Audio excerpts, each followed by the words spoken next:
I went to the final walkthrough of the mansion I was buying for my son. My 7-year-old grandson blocked the door. "You can't come in." Mom said, "This house is for elite people, not peasants like you." My son smirked. I left without a word. That night he texted, "Payment still due tomorrow."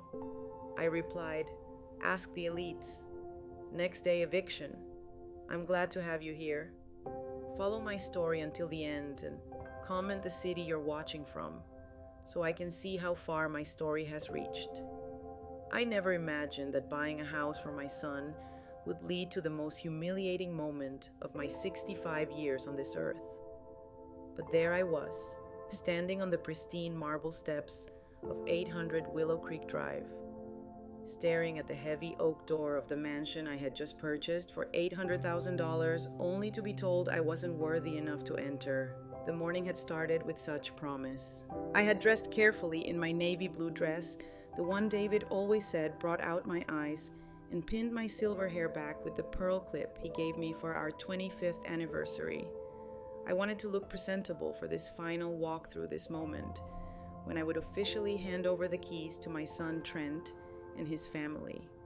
After 43 years of working, saving every penny, sacrificing every luxury, this was supposed to be my crowning achievement as a mother.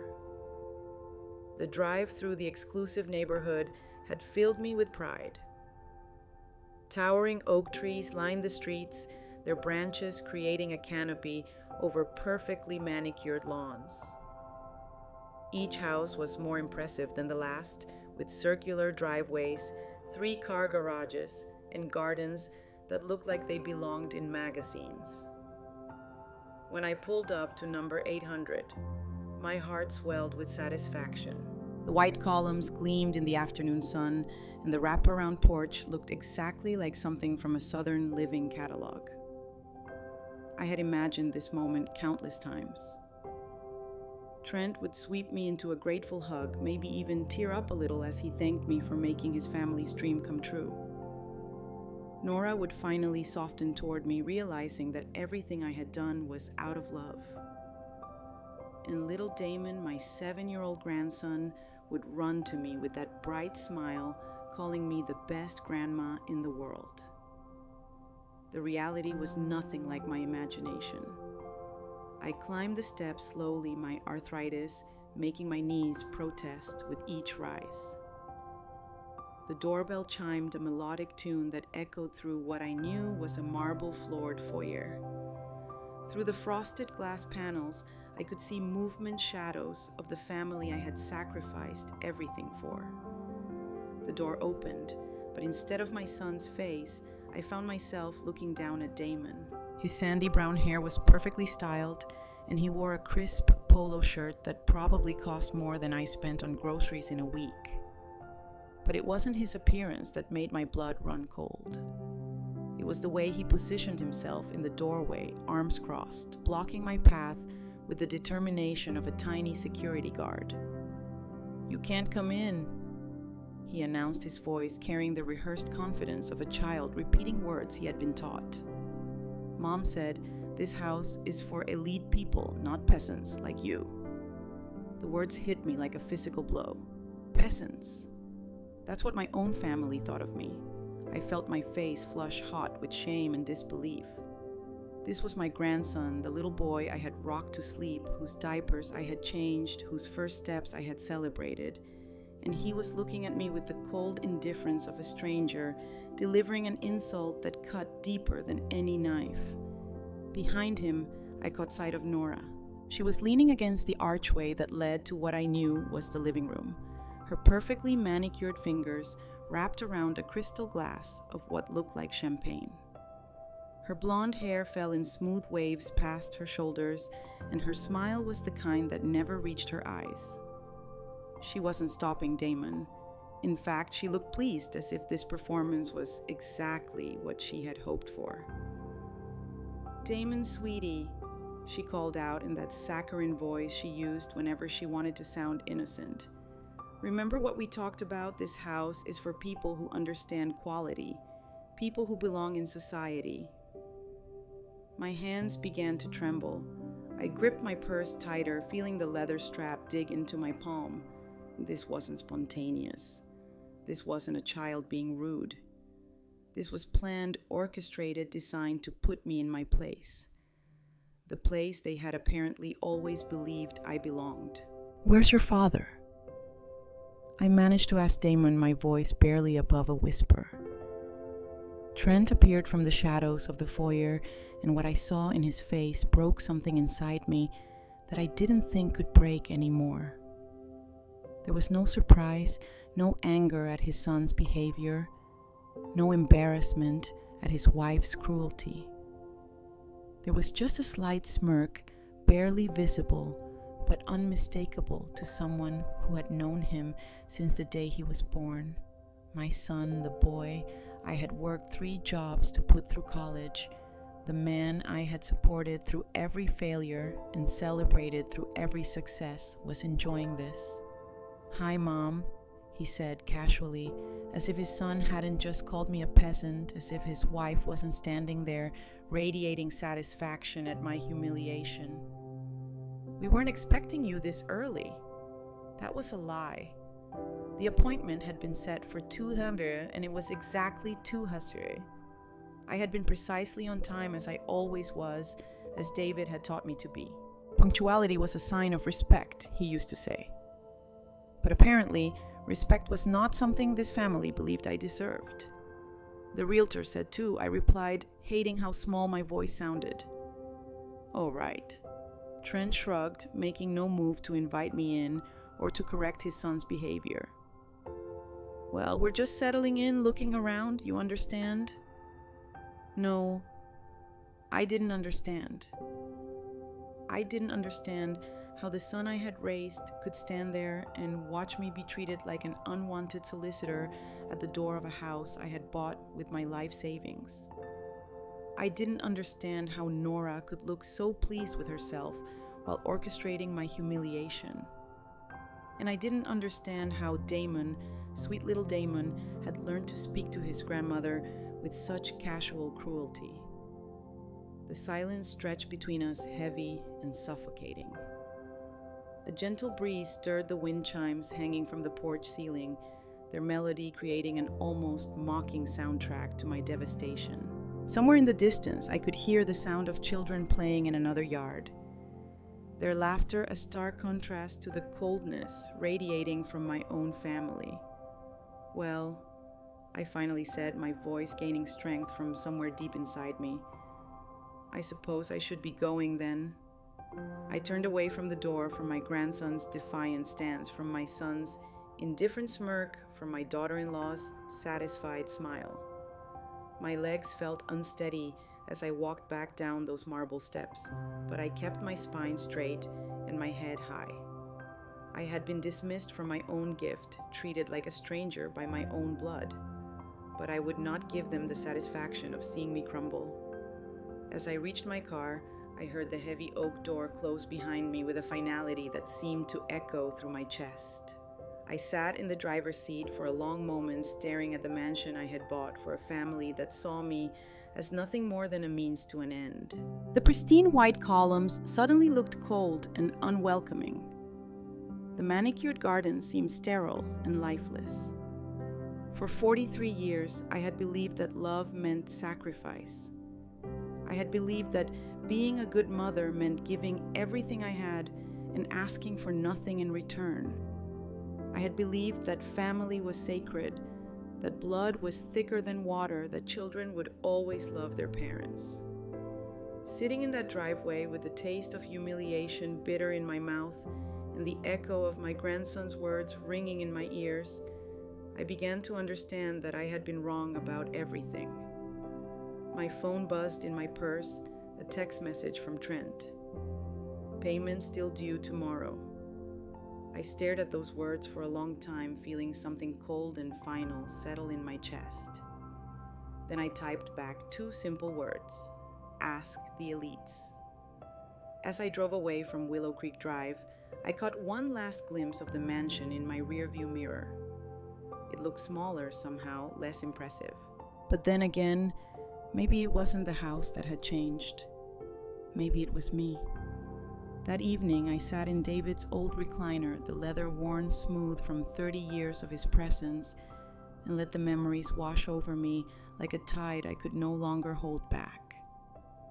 The house felt different now, smaller somehow, as if the humiliation of the afternoon had changed the very air I breathed. Every family photograph on the mantel seemed to mock me, frozen smiles from a time when I believed love was unconditional. I had always been proud of how I raised Trent. After David died 5 years ago, people in our neighborhood would tell me what a devoted mother I was, how lucky Trent was to have someone who cared so much. But sitting there in the gathering darkness, I began to see the pattern I had been blind to for so long. It started when Trent was in college. He had called me crying one night during his sophomore year, saying he couldn't afford his textbooks and might have to drop out. Without hesitation, I had dipped into the emergency fund David and I had built over decades of careful saving. $500 here, $800 there. By the time he graduated, I had spent nearly $120,000 on his education, money that was supposed to secure my own future. "You're investing in his success, Patty," David had said when I expressed my concerns. "A parent's job is never done." But David hadn't lived to see what came next. The wedding had been another test of my devotion. Nora had grand dreams and a taste for luxury that far exceeded what Trent could afford on his entry-level marketing salary. I had watched her flip through wedding magazines, circling venues that cost more than most people's houses, selecting flowers that were flown in from Ecuador, insisting on a 7-course meal for 300 guests. "Mrs. Henderson," she had said to me one afternoon, her voice honey-sweet, but her eyes calculating. "Trent mentioned you might be able to help with some of the wedding expenses. Nothing major, of course, just maybe the flowers or the venue deposit." I should have seen the manipulation then. The way she never called me mom, even though I had invited her to. The way she positioned herself as doing me a favor by allowing me to contribute to their special day. The way Trent sat silent while she negotiated my financial involvement in their life. I had written a check for $50,000, half of my retirement savings at the time. It covered the flowers, the venue, the photographer, and the honeymoon to Toscanini that Nora deemed essential for their happiness. "You're too generous, Mom," Trent had said when I handed him the check, but there was no protest in his voice, no suggestion that maybe the amount was too much. There was just acceptance, as if my money was his birthright. The pattern continued after they married. Their first apartment wasn't good enough for Nora's standards. She needed space for entertaining, she said. A kitchen worthy of the dinner parties she planned to host for Trent's career advancement. I had helped with the down payment on their first house. Another $80,000 that vanished from my savings account like water through a sigh. Then came the emergencies. Trent's car breaking down, an unexpected tax bill, medical expenses when Damon was born. Each time I was the solution to their problems, the bank account they could draw from without interest or repayment schedules. $15,000 here, $20,000 there. Each request accompanied by promises to pay me back when things got better. Things never got better. But the requests never stopped. I remembered the day Nora had suggested I sell David's tools. "He's not using them anymore, Mrs. Henderson," she had said, with that practiced sympathy she wore like expensive perfume. "And Trent could really use the money for that business opportunity we told you about." Those tools had been David's pride and joy. He had collected them over decades, each one chosen with care, maintained with love. They were all I had left of the man who had built our life together with his own hands. But Nora spoke as if keeping them was selfish, as if honoring my husband's memory was less important than funding another one of Trent's failed ventures. I had refused that time, one of the few times I had ever said no to them. Nora's mask had slipped for just a moment, and I had seen something cold and calculating underneath. But I had dismissed it, told myself I was being paranoid, that grief was making me suspicious of people who only wanted to help. Now, sitting in David's chair, I understood that I had been seeing the truth all along. I had just been too afraid to believe it. The signs had been there at every family gathering. The way Nora would correct my stories, interrupting to add details that made me sound confused or forgetful. The way she would rearrange my kitchen when they visited, explaining that she was just helping to modernize things a little. The way she would exchange glances with Trent when I spoke as if they shared some private joke about the old woman who didn't understand the world anymore. I thought about the Christmas dinners where I had cooked for hours only to watch Nora take photos of the food and post them on social media as if she had prepared everything herself. I thought about the birthday parties for Damon where I was treated like hired help, expected to clean up, while Nora accepted compliments from her friends about what a wonderful hostess she was. I thought about the times Trent had promised to visit and then canceled at the last minute because Nora had made other plans. The holidays spent alone because they were celebrating with her family. The anniversaries of David's death that passed without a single phone call to check how I was doing. Each memory was like a piece of a puzzle I had been too naive to assemble. Together, they painted a picture of a woman who had been tolerated rather than loved, useful rather than valued, exploited rather than appreciated. My phone rang, interrupting my painful journey through the past. Nora's name appeared on the screen, and for a moment I almost answered out of habit, but something in me had shifted during those hours of remembering. Something that had been sleeping for too long had finally awakened. I let it go to voicemail. When the notification appeared, I played the message with trembling fingers. "Mrs. Henderson, it's Nora. I think there may have been some misunderstanding today. Damon is just a child. You know how children can be. They repeat things without understanding what they mean. Perhaps we could meet for lunch tomorrow and discuss the house situation. I'm sure we can work everything out like the family we are." The family we are. As if we had ever been a family. As if I had ever been anything more to her than an aging wallet. A convenient source of funding for the lifestyle she felt she deserved. I deleted the voicemail without responding. The grandfather clock in the hallway chimed 9 times, its deep tone echoing through the house David and I had bought with our own hard work, our own sacrifices. This house was filled with memories of love, of partnership, of 2 people building something together. It was nothing like the cold mansion on Willow Creek Drive, where my grandson had been taught to see me as a peasant. I walked to the window and looked out at my small garden where David's roses still bloomed despite my inexpert care. In the distance, I could see the lights of other houses, other families, other lives that I had never been part of because I had always been too busy serving mine.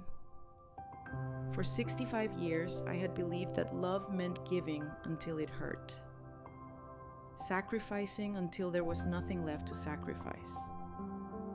I had thought that being a good mother meant never saying no, never setting boundaries, never asking for anything in return.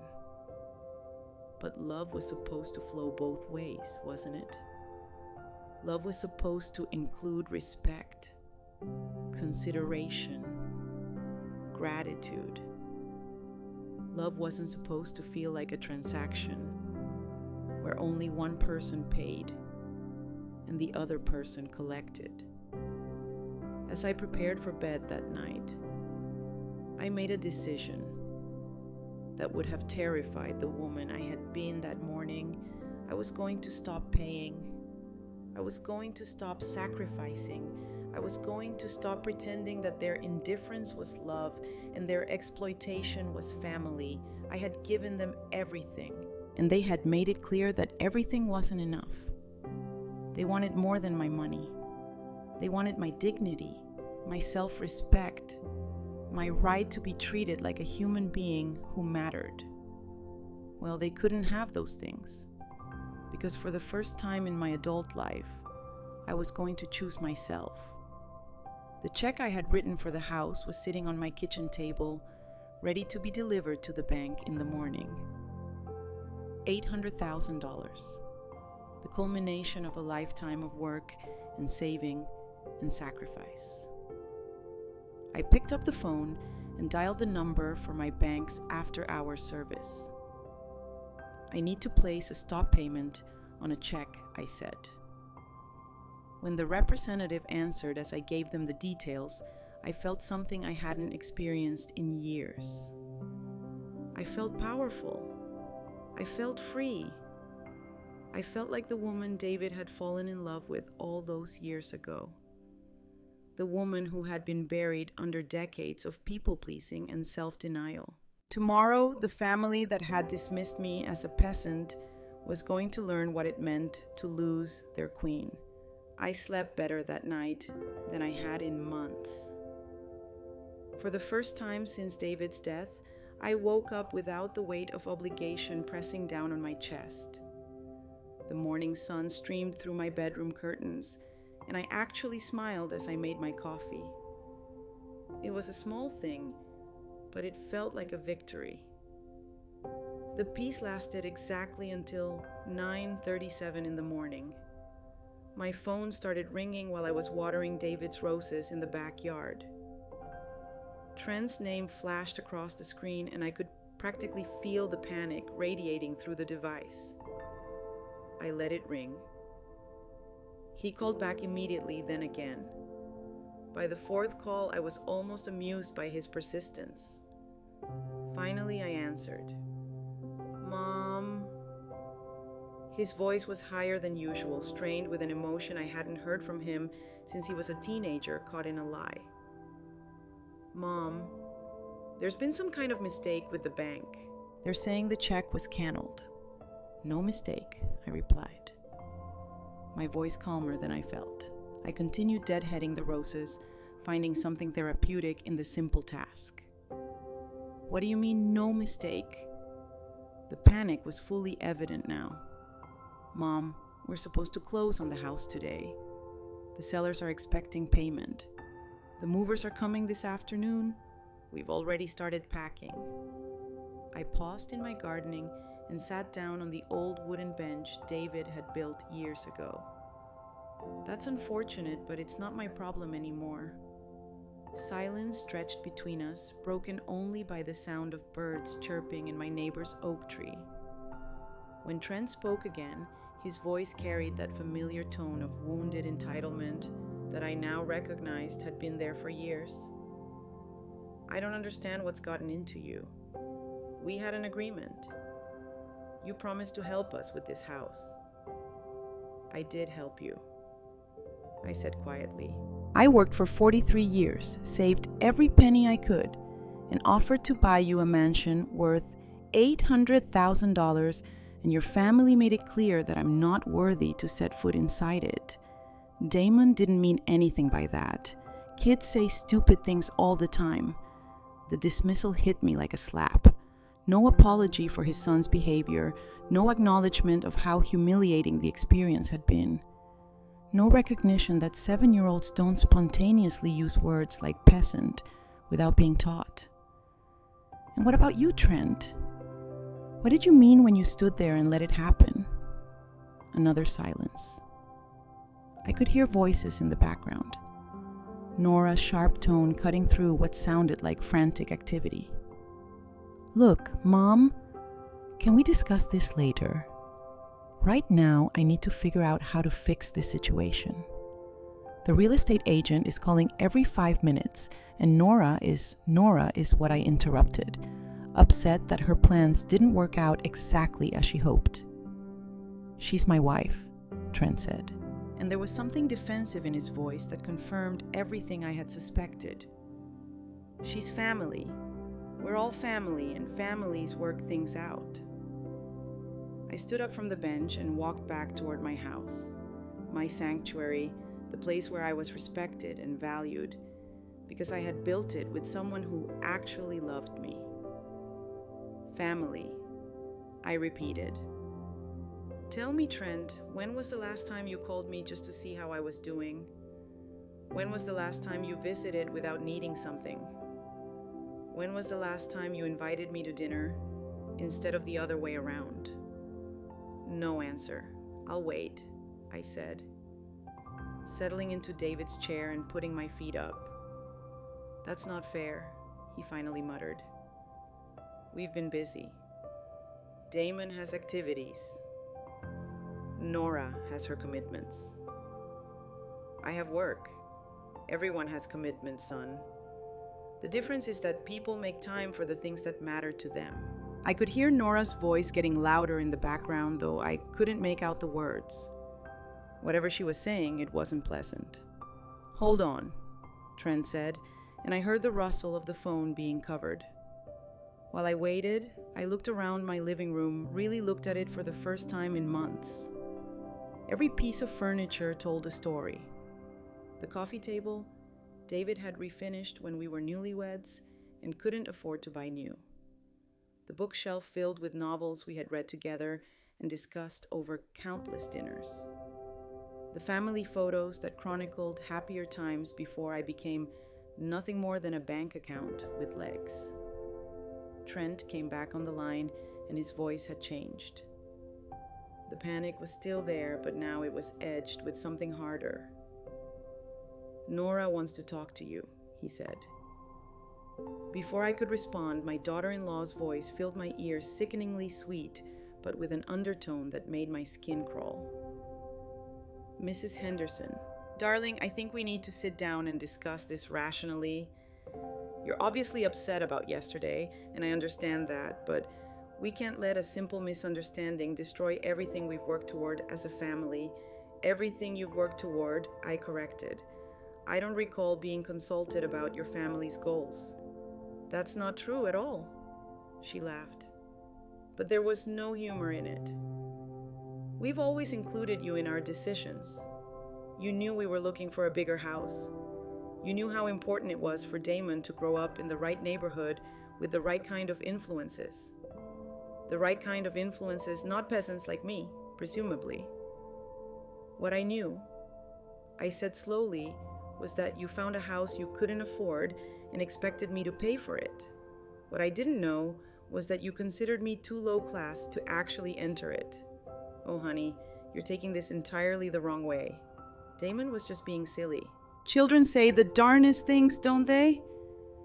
You can't possibly be serious about canceling the purchase over something so trivial. Trivial.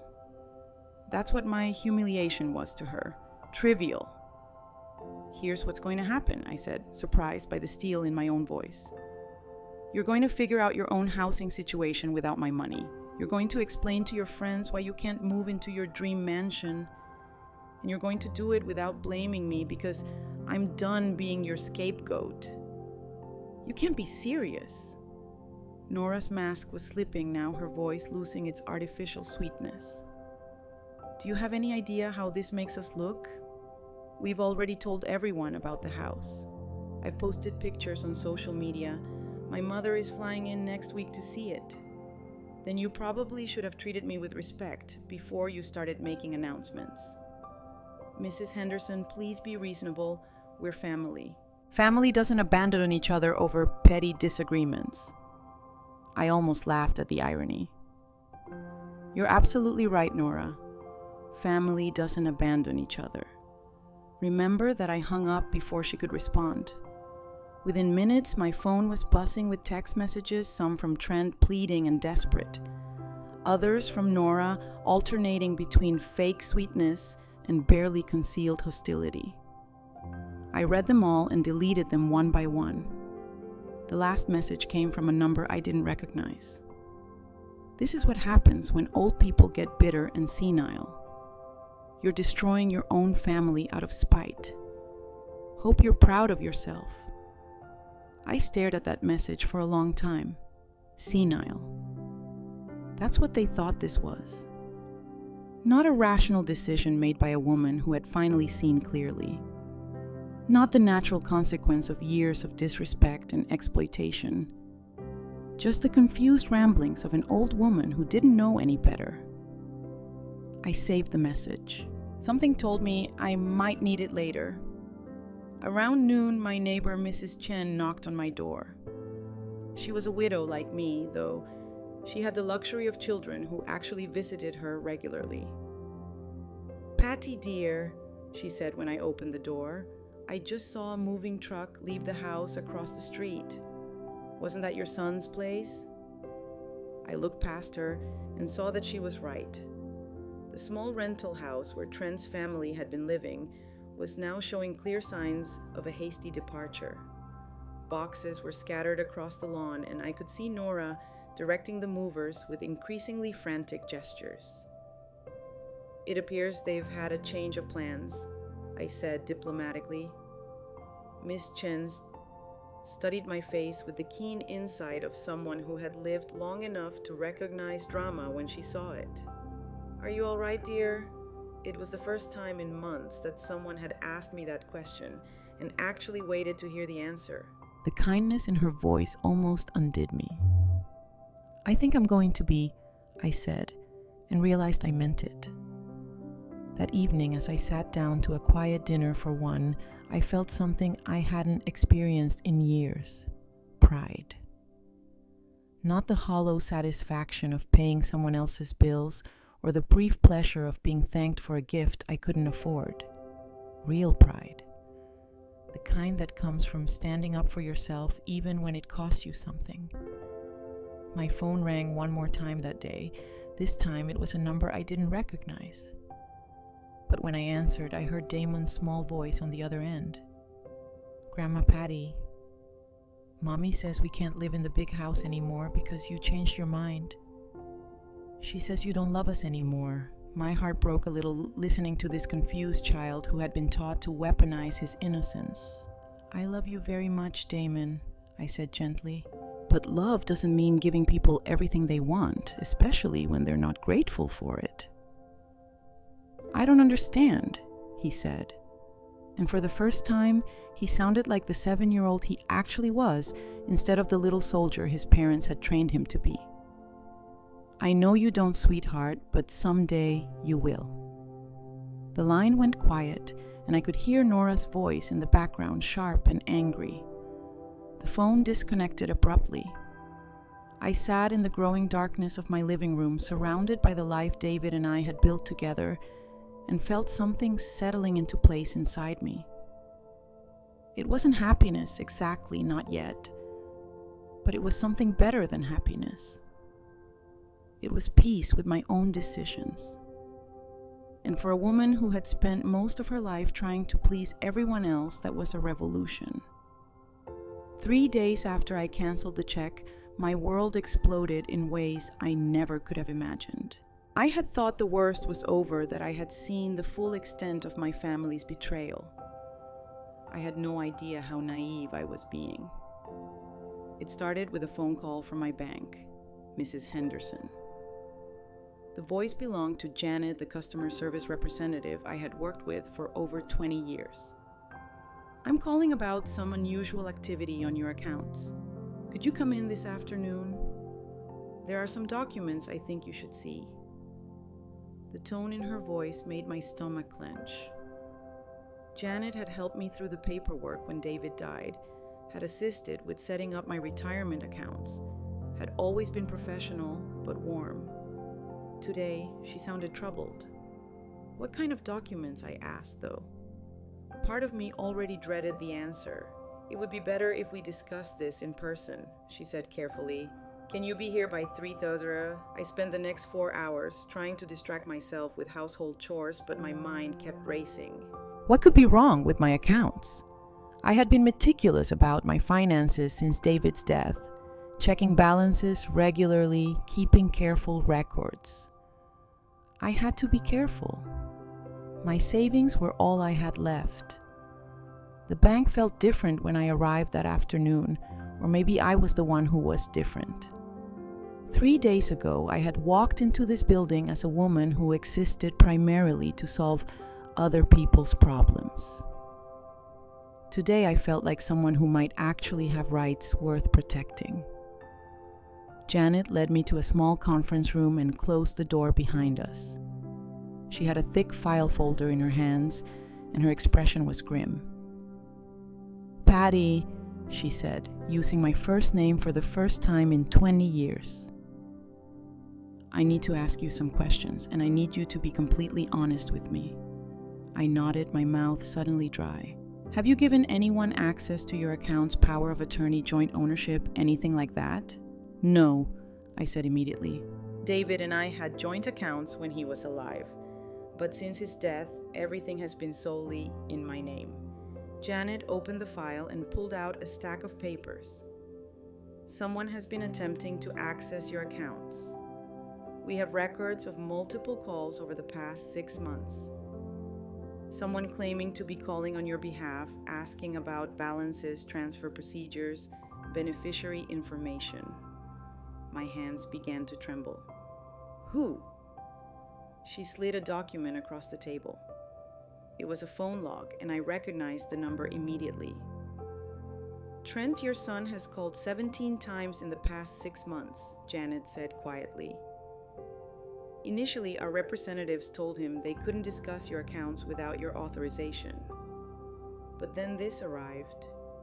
She handed me another document, and my blood turned to ice. It was a forged power of attorney form, supposedly signed by me, granting Trent full access to my financial accounts. "This isn't my signature," I whispered, staring at the crude imitation of my handwriting. "We suspected as much," Janet said. "That's why I called you in, Patty. Someone has been planning to gain control of your finances. If this had been processed, they would have had the legal right to move your money wherever they wanted." The room seemed to spin around me. My own son had tried to steal from me. Not just the money for the house, not just the loans that were never repaid, but everything. My life savings, my security, my independence. "There's more," Janet said gently. "We've also discovered that someone has been making inquiries about your life insurance policy, your property deeds, and your existing will." I felt like I was drowning. "My will. Do you have a copy of your current will at home?" I nodded numbly. David and I had updated it after his death, leaving everything to Trent because he was our only child. It had seemed like the natural thing to do at the time. "I think you should check it when you get home," Janet said. "And Patty, I think you should consider whether it still reflects your wishes." The drive home was a blur. I kept thinking about all the times Trent had casually asked about my paperwork, all the occasions when he had volunteered to help me get organized. I had thought he was being thoughtful. Now I realized he had been conducting reconnaissance. My will was exactly where I had left it, in the fireproof safe David had insisted we buy. But as I read through it, I saw things I had missed before. The language was oddly specific about when Trent would gain control of my assets, not just after my death, but if I were ever declared mentally incompetent or unable to manage my own affairs. Had I been stupid enough to sign something like that?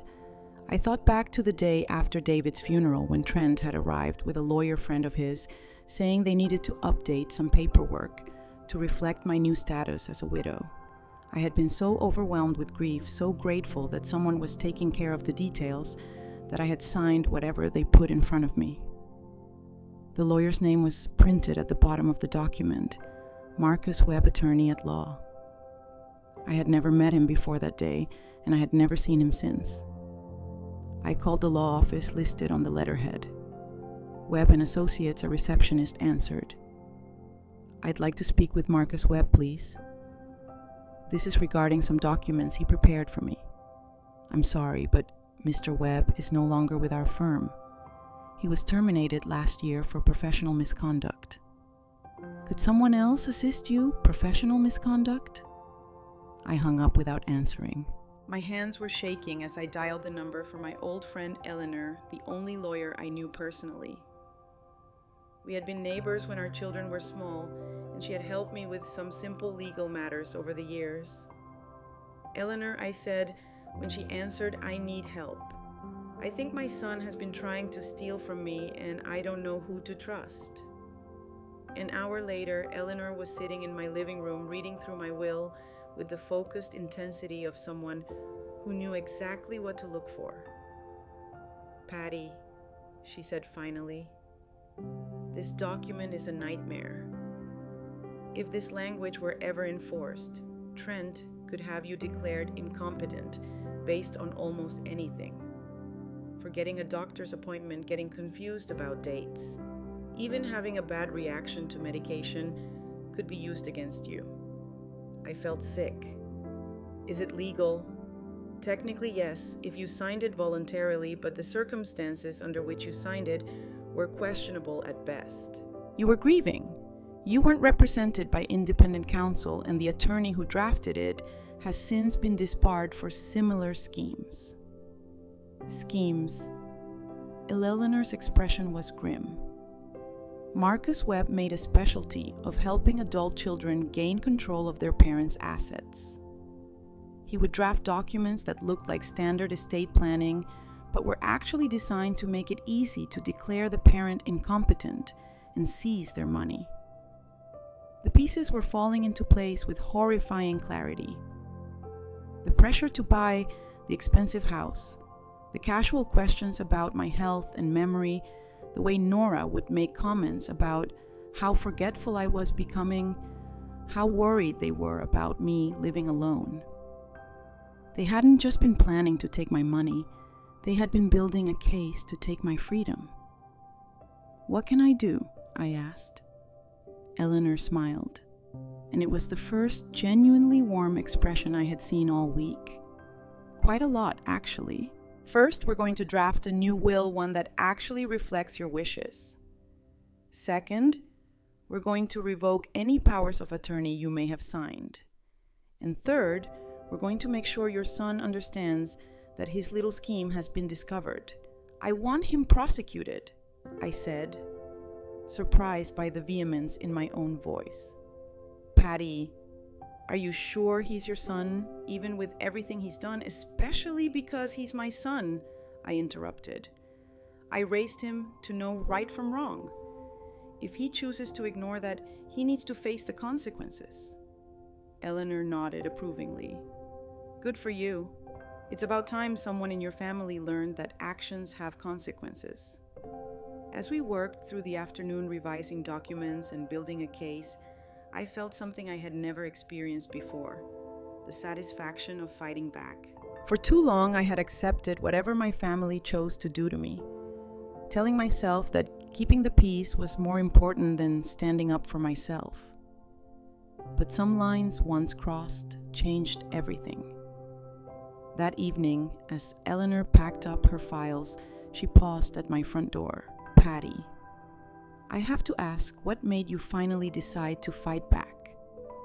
What was the breaking point?" I thought about Damon's small face at the mansion door, about the word peasant, delivered with such casual cruelty, about Nora's satisfied smirk, and Trent's silent complicity.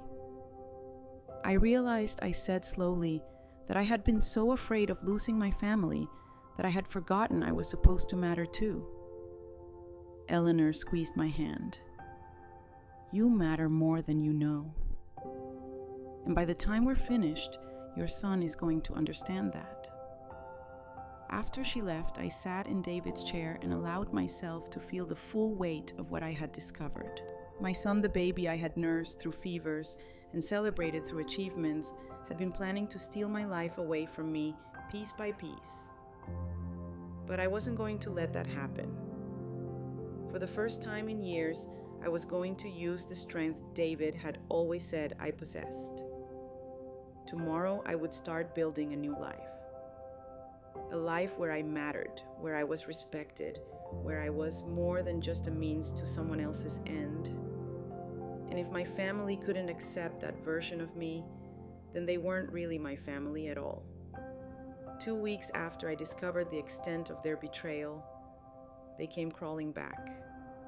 Not with apologies, not with remorse, but with the kind of desperate manipulation that only comes when people realize their meal ticket is about to disappear forever. It started with Damon.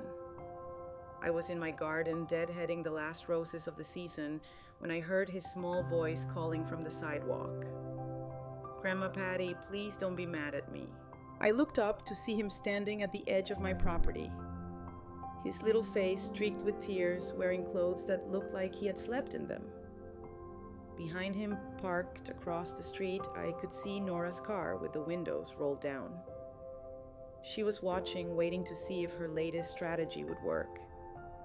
My heart clenched. Whatever my feelings toward his parents, Damon was an innocent child caught in the middle of a war he didn't understand.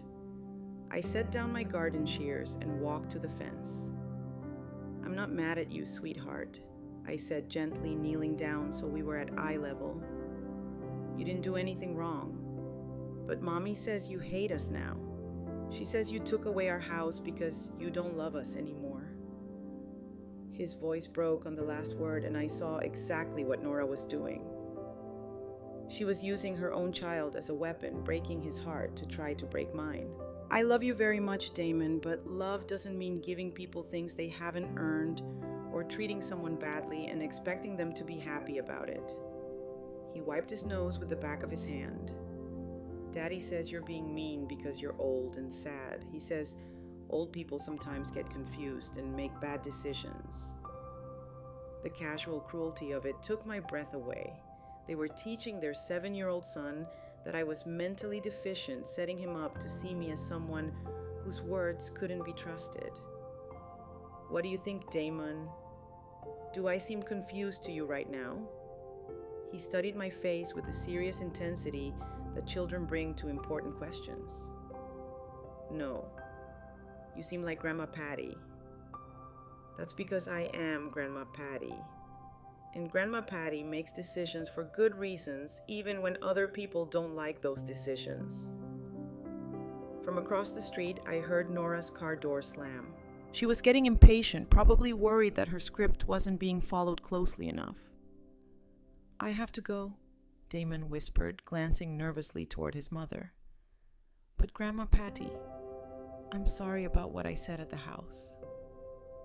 Mommy told me to say those words, but they made me feel bad inside." And just like that, a 7-year-old child showed more integrity than either of his parents had managed in years. "Thank you for telling me that, sweetheart. That took courage." He gave me a watery smile and ran back to the car. As they drove away, I saw Nora's face in the passenger window, and the fury there was unmistakable. Her plan hadn't worked. 3 days later, Trent showed up at my door. I hadn't seen him since the day at the mansion, and I was shocked by his appearance.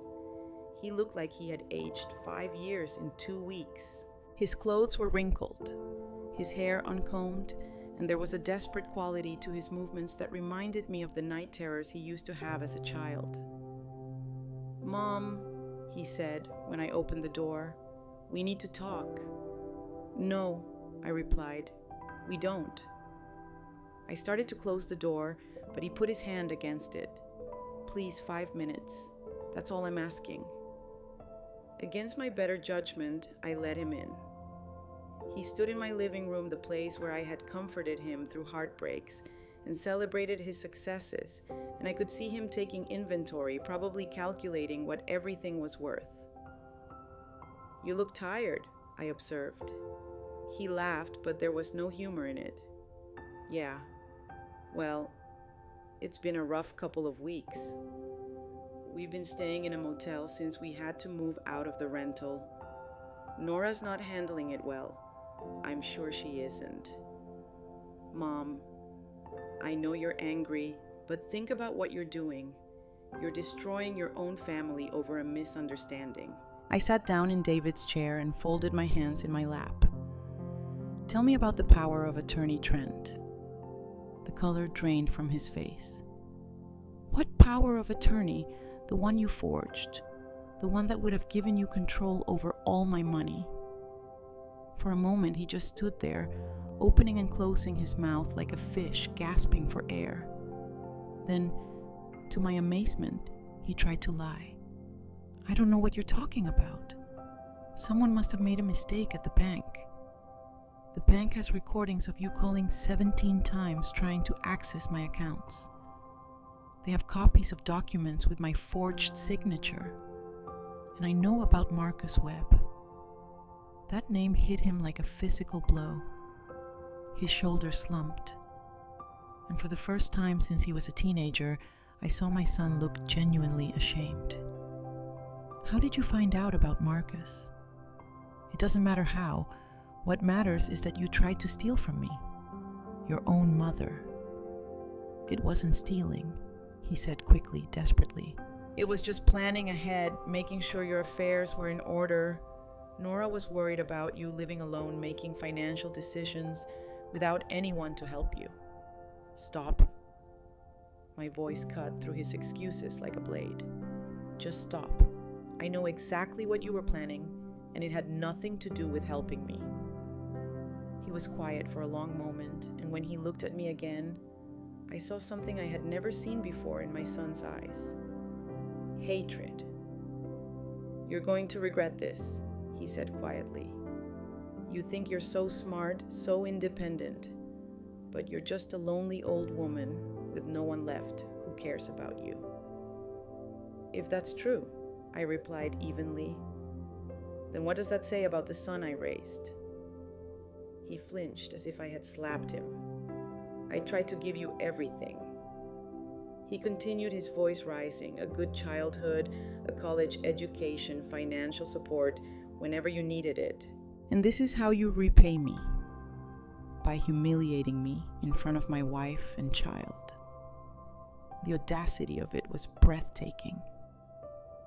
"You tried to give me everything. Trent, I worked 3 jobs to put you through college. I gave you the down payment for your first house. I've been supporting your family for years. What exactly did you give me?" "I gave you purpose," he shouted. "I gave you a reason to get up in the morning. Without us, what do you have? What's the point of your life without your family?" And there it was, the truth that had been hiding behind all the manipulation and fake concern. In his mind, I existed solely to serve his needs. My money, my time, my life itself had no value except as it related to him. "Get out," I said quietly. "Mom, get out of my house now." He stood there for a moment longer, probably calculating whether there was any argument left that might work. But something in my expression must have convinced him that this particular well had run dry. "Fine," he said, walking toward the door. "But don't come crying to us when you realize what you've thrown away. Don't expect us to take care of you when you're sick and alone and have no one left." "I wouldn't dream of it," I replied. After he left, I locked the door and leaned against it, my heart pounding. The conversation had been brutal, but also liberating. For the first time, we had both said exactly what we meant. There were no more illusions to maintain, no more pretenses to honor. That evening, I called Eleanor and told her about Trent's visit. "He's getting desperate," she said. "That's actually a good sign for us. Desperate people make mistakes." "What do you mean? I've been doing some research into your son's financial situation. Did you know he owes over $60,000 in credit card debt and that he's been unemployed for the past 3 months? I nearly dropped the phone. Unemployed. But he said he was fired from his marketing job for falsifying expense reports. Apparently, this isn't his first brush with financial misconduct. Everything was clicking into place, the urgency about the house purchase, the pressure to make decisions quickly, the elaborate planning around my finances. They hadn't just wanted my money for a better lifestyle. They had needed it to avoid financial ruin. "There's something else," Eleanor continued. I've been in touch with the district attorney's office about the forged documents. They're very interested in pursuing charges. Good, I said, and I meant it. Patty, are you absolutely sure about this? Once we move forward, there's no going back. Your relationship with your son will be over. I looked around my peaceful living room, thought about the relief I had felt over the past 2 weeks, the absence of guilt and obligation and constant demands. Eleanor, I said I think that relationship was over a long time ago. I was just too afraid to admit it. The next morning, I received one final text message from Nora. You're a bitter old woman who will die alone. I hope you're happy with your choice. I read it twice, then deleted it. She was wrong about me being bitter. For the first time in years, I felt nothing but peace. But she was right about one thing. I was happy with my choice. 6 months later, I stood on the deck of a cruise ship, watching the sunset over the Mediterranean, a glass of wine in my hand, and the salt breeze in my hair. For the first time in my adult life, I was traveling not because someone else needed something, not because I was solving a crisis or fulfilling an obligation, but simply because I wanted to see the world. The transformation hadn't happened overnight. The first few weeks after cutting ties with Trent had been difficult, filled with doubt, and the kind of deep loneliness that comes from dismantling a life you've spent decades building. There were moments when I almost picked up the phone, almost convinced myself that maybe I had been too harsh, too unforgiving. But then I would remember Damon's small face at the mansion door, or Trent's voice when he told me I should be grateful for the purpose his existence gave my life, and the doubt would evaporate. Eleanor had been right about desperate people making mistakes. Trent's financial situation had continued to deteriorate, and in his panic, he had tried to use one of the forged documents to access my accounts directly. The bank's security cameras had captured everything, and the district attorney's office had been very interested indeed. He was currently serving 18 months in minimum security prison for fraud and forgery. Nora had filed for divorce the moment his conviction became public, taking Damon and moving back to her mother's house in California. The last I heard, she was working at a department store makeup counter, a far cry from the elite lifestyle she had always craved. I felt sorry for Damon, caught in the wreckage of his parents' choices. But Eleanor had helped me set up a trust fund for his education, one that would be available when he turned 18, with provisions that neither of his parents could touch. It was my way of loving him without enabling them. The cruise ship was filled with people like me, widows and widowers, retirees, folks who had spent decades caring for others and were finally learning to care for themselves. I had made friends with a group of women from various backgrounds. All of us discovering that life after 70 could be an adventure rather than an ending. Patty called Margaret, a retired teacher from Ohio who had become my closest companion on the ship. Come join us. Roberto is about to tell us about tomorrow's shore excursion in Rome. Roberto was our tour guide, a charming Italian man in his 60s who had been widowed 3 years earlier and decided to spend his retirement showing other seniors the beauty of his homeland. He was passionate about history, patient with our questions, and had the kind of gentle humor that made even the most hesitant traveler feel confident. As I walked over to join the group, I caught my reflection in the ship's windows and barely recognized myself. My hair, which I had kept in the same practical style for 30 years, was now cut in a flattering bob that framed my face. I was wearing a flowing sundress in a shade of turquoise that David used to say brought out my eyes. Most importantly, I was smiling. Really smiling in a way I hadn't done since before David's death. So tomorrow, Roberto was saying in his accented English, we will visit the Vatican in the morning, and then I will take you to a little restaurant my family has run for 4 generations. You will taste real Roman cuisine, not the tourist version." The women around me chatted excitedly about the plans, and I found myself caught up in their enthusiasm. When was the last time I had looked forward to something just for the joy of it? After the group dispersed, Margaret lingered beside me at the ship's railing. "You seem different today," she observed. "Lighter, somehow."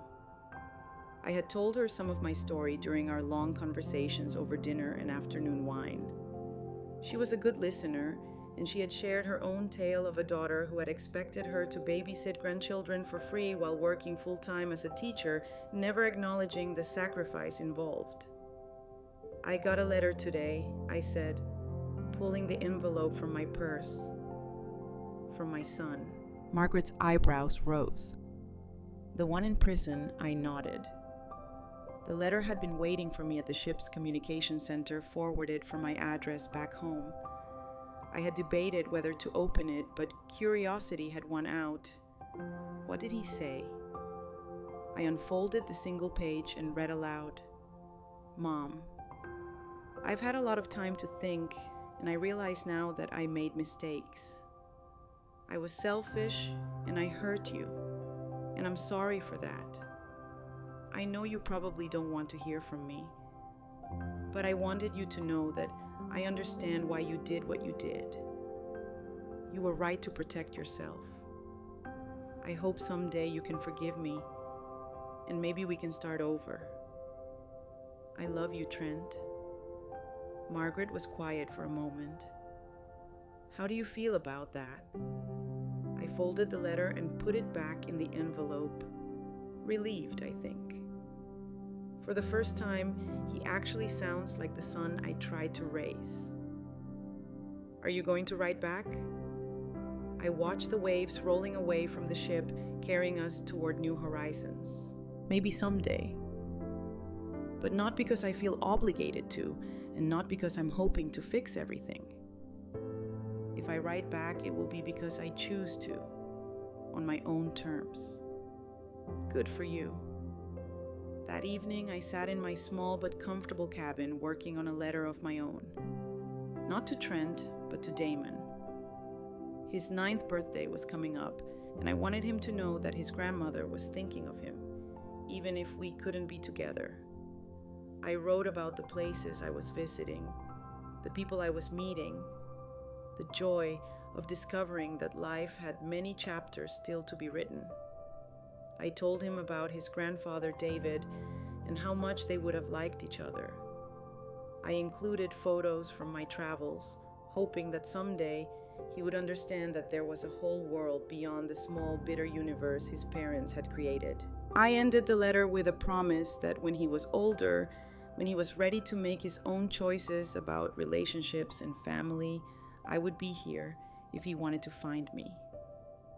I sealed the letter and prepared to mail it to his school, where he would receive it without his mother's interference. The next morning, as our ship docked in Rome, I felt something I hadn't experienced in years: anticipation for the unknown. I had no idea what the day would bring, no schedule to keep except my own desires, no one to please except myself. Roberto met our group at the gangway, his face bright with enthusiasm. "Ladies," he said with a bow, "are you ready for an adventure?" As we walked through the ancient streets of Rome, I thought about the woman I had been a year ago, tired, taken for granted, living for other people's approval. That woman felt like a stranger now, someone I had known once but had left behind like an old coat that no longer fit standing in St. Peter's Basilica, surrounded by centuries of art and faith and human achievement. I made a decision. When this cruise ended, I wasn't going back to my old life of quiet solitude and careful budgeting. I was going to keep traveling, keep meeting people, keep discovering what brought me joy. I had enough money now with the $800,000 I hadn't spent on a house for ungrateful relatives. I had good health, a curious mind, and for the first time in my adult life, complete freedom to choose how I spend my days. Margaret found me sitting quietly in a pew, taking in the magnificent ceiling of the signed chapel. "Penny for your thoughts," she whispered. I smiled and squeezed her hand. I was just thinking about how grateful I am. For what? I considered the question seriously, for having the courage to choose myself, for learning that it's never too late to become the person you were meant to be. As we left the Vatican and walked toward Roberto's family restaurant, I felt David's presence beside me, not as a weight of grief, but as a warm reminder of what real love felt like. He would have been proud of me, I realized. Proud that I had finally learned to value myself the way he had always valued me. That evening, as I sat around a table with my new friends sharing stories and laughter over incredible food and wine, I realized that I had found something I hadn't even known I was looking for. A chosen family. People who appreciated me, not for what I could give them, but for who I was. My phone buzzed with a text message from an unknown number, but I didn't check it. Whatever crisis or demand or manipulation it might contain could wait. For the first time in my life, I was living in the moment, and that moment was beautiful. The woman who had once stood humiliated at a mansion door, dismissed by her own family as unworthy of their presence, was gone. In her place was someone stronger, wiser, and infinitely more free. I was 66 years old, and my real life was just beginning. Now, I'm curious about you who listened to my story. What would you do if you were in my place? Have you ever been through something similar? Comment below. And meanwhile, I'm leaving on the final screen 2 other stories that are channel favorites, and they will definitely surprise you. Thank you for watching until